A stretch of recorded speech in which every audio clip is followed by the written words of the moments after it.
Lumapit sa isang tindahan sa Antipolo, Rizal ang lalaking niya na nakapulang damit. Tila may sinisipat sa paligid hanggang kunin niya ang isang sako ng bigas na kalahating kaban o 25 kilo. Ayon sa may-ari ng tindahan, mahigit 1,000 piso ang halaga ng bigas na tinangay ng lalaki. Nasa lasihan daw ang nagbabantay noon na anak niyang binatilyo na nagse-cellphone at nakahiga noong mga oras na yon. Ayon naman sa opisyal ng barangay, posibleng alam ng lalaki ang schedule ng pagbabantay nila sa lugar. Dahil sinamantala raw nito na hindi nagro-ronda doon ang mga taga-barangay. Patuloy pang tinutugis ang lalaki. Apektado ang ilang lugar sa Cavite at Metro Manila ng water service interruption ng Maynilad hanggang June 30. Ayon sa abiso ng Maynilad, nagsasagawa ng urgent network maintenance at iba pang aktibidad. Kaya walang tubig sa ilang bahagi ng Bacoor, Imus at Kawit sa Cavite mula alas 10 ng gabi hanggang alas 6 ng umaga. Maging sa maraming syudad sa Metro Manila natatagal hanggang alas 3, alas 5 at alas 6 ng umaga. Dahil po dyan, nag-igib na ng tubig ang mga tauhan ng ilang karinderya, panaderya sa Bacoor, Cavite para hindi maantala ang kanilang operasyon. Kanya-kanya na rin po silang diskarte sa pagtitipid ng tubig. Ayon sa kanila, karaniwan naman na bumabalik ang supply ng tubig ng alas 4 o alas 5 ng umaga, mas maaga sa scheduled water resumption ng Maynilad. Ang pangyayari dito sa San Jose National High School noong Lunes, nagpakita na maraming bagay na kailangang pagtuunan ng pansin sa mga pampublikong paaralan sa bansa. Ayon sa registered guidance counselor natin na kausap sa isinasagawang psychological first aid sa mga naapektuhang ng school shooting dito sa Tacloban, isa na rito ang kahalagahan ng pagkakaroon ng mga registered guidance counselor sa mga eskwelahan. Maraming ganitong karahasan ang pwede raw maiwasan kung may mga profesional sa kada eskwelahan na titingin, kakausap at tutulong sa mga estudyanteng posibleng pagmulan ng karahasan. Sa tindi raw kasi ng impluwensya ng social media, marami raw sa mga estudyante ang nangangailangan lang ng mga taong iintindi sa kanila at hindi sila huhusgahan. Hiling ng ating nakausap na registered guidance counselor, maipatupad na raw sana ang Republic Act 12080 o ang Basic Education Mental Health and Wellbeing Promotion Act na isa sa marami nitong tutugunan ay bigyan ng plantilla position ang mga mental health personnel sa mga eskwelahan. Mga kwento ng mga bata, syempre yung takot, pangamba, yung pag-aalala, kung safe pa ba sila. Meron pong possibility na i-orient din muna natin yung mga teachers para alam nila paano i-handle yung mga students. And from time to time, magkakaroon tayo ng mga psychosocial support activities. Kaugnay sa mga issue sa Senado, matapos po ang pinakabagong palitan ng liderato, makakapareho po natin mismo si Senate President Sherwin Gatchalian. Magandang umaga po at salamat sa pagpapaunlak sa amin dito po sa Balitang Hali, sir. Good morning, Connie. Magandang umaga sa ating mga tagapakinig. Kamusta na po ang buong Senado matapos po yung pinakabagong palitan ng liderato, sir? Okay naman at nag-umpisa na kami sa mga consultation natin at nagkaroon kami ng consultation sa pagitan ng economic team dahil isa sa mga issues na kinakaharap ng ating bansa ay ang ating ekonomiya. Kung matatandaan natin, yung first quarter growth natin ay bumagal at 2.8% kumpara sa mga huling taon. At dahil sa mga nakikita nating trahedya tulad ng lindol, tulad nitong Super El Nino, pati na rin yung pagtaas ng presyo ng langis dahil sa gera sa Iran, ay maharap ang ating ekonomiya sa malaking hamon. Kaya yan ang una naming tututukan. Okay, masasabi niyo ho ba, sir, na stable na ang majority o may efforts ho ba kayong ginagawa para hikayatin pa yung dalawa o higit pang minority members na maglipat bakod po? Patuloy kaming nagtatrabaho at patuloy naming tinitignan kung ano yung mga mahalagang panukalang batas. Hindi rin natin tinitignan kung ito ay majority or minority. Ang tinitignan natin yung 50 na LEDAC bills para tuluyan ng maging ganap na batas itong mga ito. Marami rin dito sa mga bills na ito ay nasa committee ng ating mga kasamahan sa minority.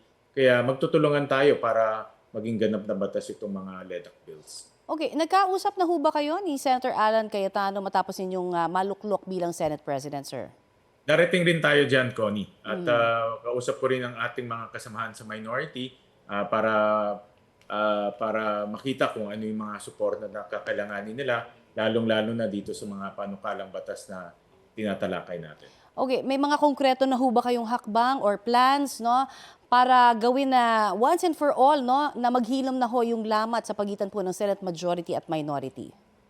Ako personally ay inaabot ko yung aking kamay at bukas yung ating pintuan para sa ating mga kasamahan sa lahat, no? Minority, majority. Doon nga sa special session, na-appoint na ilan sa mga kasamahan natin sa minority sa mahalagang komite tulad ng Committee on Banks, Banks kay Senator Mark Villar, Committee on Government Corporations kay Senator Camille Villar, yung Committee on Youth and Sports na ngayon ay napakahalaga ay na-appoint na rin si Senator Bongo. So marami tayong mga mahalagang committee na na-appoint na po ang kasamahan natin sa minority para po magtuloy-tuloy na ang trabaho. Okay. Doon naman po tayo sa issue ng posibleng pagkakaaresto po sa ilan sa mga kasamahan pa rin ninyong senador. Kung sakasakaling humingi po sila ng protective custody, are you open to giving it to them? Connie, wala pa namang ganyan na pangyayari ngayon. No? So wag nating i-preempt yung mga ganitong sitwasyon. Kaya hindi muna tayo, dadating rin tayo dyan kung dumating na yan. Okay. Papaano po ninyo tinitignan naman sa ngayon yung 90-day suspension ni Senator Jinggoy Estrada? Ano ho ang mangyayari doon sa mga staff niya, sa opisina, sa kanya pong sahod bilang senador? He initially said na i-waive niya yan. May update po ba tayo? Ministerial lang ang trabaho ng Senado dyan dahil yan ay utos ng Sandigan Bayan. At sa mga huling pagkakataon, in-implement rin ng Senado yung suspension order na 90 days. So ang mangyayari dyan, yung kanilang mga staff ay bibigyan ng iba't ibang assignments dahil tuloy-tuloy naman yung trabaho sa Senado. So pwede yung staff nila mag-monitor ng mga hearings, pwede yung staff nila gumawa ng research, at yung opisina ni Senator Jinggoy ay gumagana pa rin dahil nga may mga hearings pa tayong ginagawa. Insofar as yung kanyang sweldo, suspended yan for 90 days dahil nga ang utos ng Sandigan Bayan ay suspension. Okay. Tuloy na ho ba sa July 6 itong impeachment trial proper laban po kay Vice President Sara Duterte? Tuloy na yan, Connie. At kahit na napaka-higpit nung panahon, no, dahil kakatapos lang ng pre-trial conference kahapon, maglalabas kami ng pre-trial order, magkokomento pa sila actually sa pre-trial order. So talagang napaka-gipit nung panahon. Pero ang aking instruction sa impeachment team ay kahit Sabado-Linggo ay magtrabaho tayo, pati yung physical arrangements, no, at security arrangements ay ginagawa na kasalukuyan. Sino na ho ang uupong presiding officer? Kailangan yung mag-oath-taking ba ulit? Under our rules, ang Senate President ang presiding officer. Okay. Posible ho nga bang magka-delay no, sa impeachment trial yung pagmamarka pa rin dun sa BIR box kaya? Hindi naman yan magkakaroon ng delay dahil hindi naman una-una kung magkakaroon ng pasya ang impeachment court ay doon na rin i-mark yan. No? Pwede naman i-mark yan during the morning. Ginawa yan yung during the corona impeachment. Kaya may panahon naman. Okay. Doon po sa mga nalilito pa rin hanggang sa ngayon, kailan ba dapat matukoy kung ano yung 2/3 pa rin po ng members para ma-convict? 24, 23 o 22 o baka mabawasan pa ho? Sa ating saligang batas, very clear, no? 2/3 of all members. Of all. So ang aking pananaw ay ang denominator ay 24. Okay. No? So 16 ang kakailanganin. Okay. Ano ho ang magiging timeline o kaya working schedule po ng impeachment trial habang wala pang legislative session? Papaano yung budget hearings po ng Senado? Yan ang magiging malaking hamon, Connie, dahil aside from the impeachment at base sa pre-trial brief na isinumite ng prosecution at ng defense, at kinocompute namin kahapon kung 3 times a week ang impeachment, aabot ng mga 7 months bago matapos itong impeachment. Kaya titignan pa rin natin kung paano gagawing epesyente at mas mabilis itong impeachment trial. At kung ganun mangyari, masasabay talaga yan sa budget deliberations. Dahil by August, isasubmit na sa amin yung budget deliberations. At alam naman natin, pag budget deliberation, ng buong Senado nagko-convert into a budget committee. Plus, meron pa tayong mga LEDAC bills na 50 na dapat tapusin, hopefully, before end of the year. Kaya talagang napakalaki ang hamon na kinakaharap ng Senado pagdating sa trabaho. Pero kakayanin, no? Sisiguraduhin namin lahat naman ito ay na-organize ng mabuti. In light naman po of this recent shooting sa Tacloban, muli hong lumabas yung panukala po ninyo dun sa social media ban for minors below 16 years old. Sabi ho, siguro magandang malaman ho namin, ano ba yung mga highlights po nitong panukala ninyo? Una-una, Connie, nakikiramay ako doon sa pamilya ng mga nasawi at nakikiramay po ako sa kanila dahil alam ko ito ay masakit po para sa kanilang pamilya. Kaya ang tinitignan ho natin, ako personally, ang tinitignan ko yung nakaka-impluwensya dito sa mga batang ito. Ang batang Pilipino ay hindi naman violente, hindi naman sila agresibo, hindi naman mga masasamang bata. Pero dahil nga sa impluwensya ng social media, kasama na dito yung mga games, no? Kagaya ng Roblox, tsaka yung Gorebox na napaka-violente itong mga internet games na ito. Marami ng pag-aaral, yung mga ganitong internet games ay nakaka-apekto sa mental health ng bata. At dahil nakaka-apekto to sa mental health ng bata, nakakagawa sila ng mga bagay na hindi magaganda. Ano naman po ang posisyon ninyo dun sa mungkahing pagpapababa ng age of criminal responsibility or liability? Itong pagbaba ng minimum age of criminal liability ay malaking debate yan.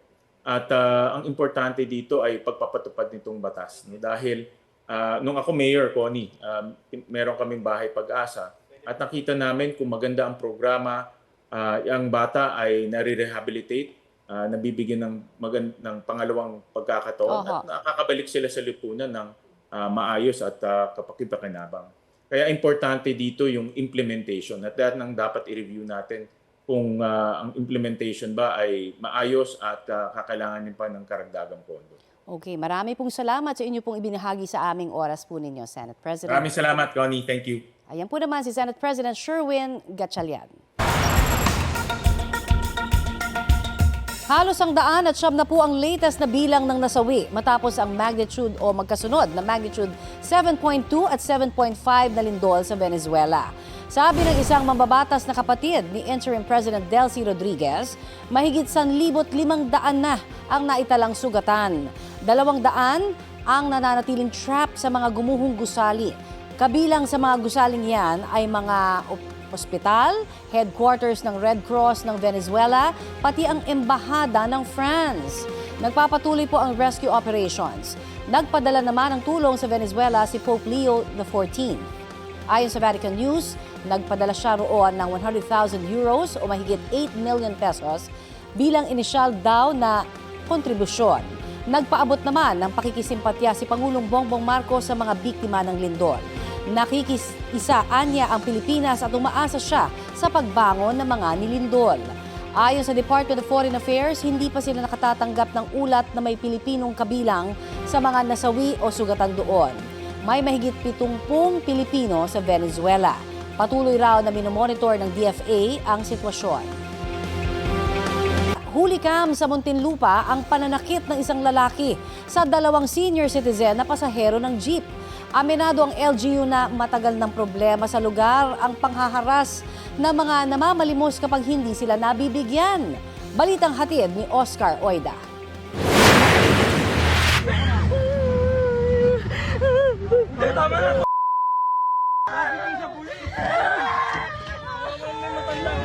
Binalot ng takot ang mga pasahero ng isang jeepney nang paulanan ng suntok ng isang lalaki, ang isang pasaherong senior citizen sa Muntinlupa.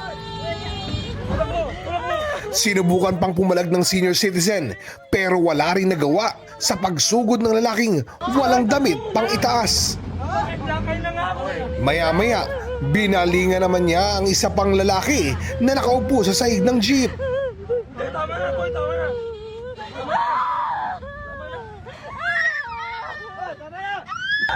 Ilang beses siyang sinipa ng suspect habang walang magawa ang ibang pasahero kundi umiyak at magmakaawang tumigil ang pananakit. Bumaba rin ng jeep ang suspect kalaunan at naaresto ng Muntinlupa Police. Yung area kasi ng pinanggalingan is just within the area ng Substation 3. So, immediate yung ating pag-responde doon. Nang hinga namin ng panig ang suspect, Hindi ko po alam. Hindi ko po natatandaan. Hindi mo na natatandaan? Nakasakay lang ako sa jeep eh. Tapos? May nakaaway po ako. iniimbestigahan ng pulisya ang sanhi ng pananakit. Pero ayon sa nakalap na impormasyon ni Muntinlupa City Mayor Rufy Biazon, Ang nakuha ko lang naman is yung sumakay nga dun sa passenger jeepney at yung typical na nanghihingi, nahaharas pagka hindi mo nabigyan. And I think it escalated doon dahil high on substance, no? Substance abuse. matagal na raw may ganitong problema sa lugar. In the past, ma-apprehend pero there is not much na magamit para ma-contain. Usually nababalik lang din sa community. Kaya community work siguro ay isa namin na papag-igtingin ngayon. Nakakulong na ang suspect na naharap sa reklamong physical injury. Ligtas naman ang mga biktima. Oscar Oida, nagbabalita para sa GMA News. 11 miyembro ng coaching staff ng Ateneo Men's Basketball Team ang inirekomenda ng CIDG na isailalim sa preliminary investigation ng DOJ. May ulat on the spot si Mariz Umali. Mariz? Connie, kabilang nga ang nag-resign na head coach na Ateneo Men's Basketball Team na si Tab Baldwin sa mga nirekomenda ng PNP-CIDG na paimbestigahan sa Department of Justice. Pati na rin ang ilang mga conditioning at assistant coaches, ang therapist, manager at utility boys. Ayon sa CIDG, kung mapapatunayan may prima facie case na may makatwirang posibilidad ng pagkakahatol batay sa mga nakalap na dokumento, testimonya ng mga saksi, pisikal na ebidensya at iba pang ebidensya, dapat magsampa ang Department of Justice ng kaukulang impormasyon para sa paglabag sa Republic Act No. 11053 o ang Anti-Hazing Act. Sa ilalim ng Section 14A ng RA 11053, may pananagutang kriminal ang sino mang aktwal na nagplano o lumahok sa hazing kung nagresulta ito sa pagkamatay, panggagahasa, sodomy o mutilation ng biktima. Malinaw raw kasing sina Rene Clert, Baterbonia at Divine Adili ay nasawi sa pagkalunod sa water resistance o team building activity habang sila ay in-expose sa hazardous open sea environment. Itinuloy pa rin ang aktibidad kahit nagpahayag na rin daw ang 5 sa mga manlalaro na hindi sila marunong lumangoy. Sa testimonya ni Baldwin, sinabi niya ang training ay dinisenyo para sukatin ang kanilang limits. Lumalabas din sa investigasyon na layo ng training na pumili ng 17 miyembrong bubuo sa UAAP team ng Ateneo mula sa 20 manlalarong naroroon sa training, kaya may 3 raw na matatanggal. Bagamat hindi sila sinaktan, yung akto ng paglalagay sa kanila sa marahas na kondisyon ay sapat na raw para patunayang lumabag ang coaching staff sa Anti-Hazing Act. Tinanong din daw si Baldwin kung may mga dati ng insidente na muntikang pagkalunod at sabi niya wala. Taliwa sa testimonya ng 2 sa mga inimbitahang manlalaro na may muntikan ng malunod at si Baldwin pa raw ang sumagip. Kaya malinaw na may itinatago si Baldwin. Sa susunod na linggo ay nakatakdang dumating ang magulang ni Baterbonia sa CIDG para makausap at maabisuhan sa rekomendasyon ng CIDG. At yan ang pinakasariwang balita. Balik sa iyo, Connie. Maraming salamat, Mariz Umali. After his successful portrayal as Javier Gonzaga sa award-winning Kapuso film na Green Bones, inaabangan na ang pagbabalik big screen ni Kapuso primetime action hero Ruru Madrid. Gagampanan ni Ruru ang karakter ni Edgardo Reyes sa kanyang first ever Cinemalaya film na Hand of God. Sundalo siya na ipinadala sa isang remote village sa Mindanao. Chika ng aktor sa inyong kumare, pangarap niya talagang magka-Cinemalaya project. Sa kanyang Instagram posts, shinare ni Ruru ang kanyang experience kasama ang cast at crew ng 2026 Cinemalaya entry. Pati na ang pagpunta nila sa Basilan. Grateful si Ruru sa mga bagong nakilala at mga kwentong babaunin daw niya habang buhay. Bukod sa pelikula, busy rin ang Sparkle Artist sa taping ng kanyang upcoming series na Hari ng Tondo kasama si Kapuso Drama King Dennis Trillo. Yan ang mainit na balita ngayong tanghali. Live mula rito sa Tacloban City. Rafi Tima po. Ako naman po si Connie Sison. Kasama nyo rin po ako, Aubrey Carampel. Ito po ang GMA News, walang kinikilingan, walang pinoprotektahan. Noon at ngayon, serbisyong totoo. Ang hindi marunong lumingon sa pinanggalingan ay hindi makakarating sa langit. kapag may itinanim may Hello,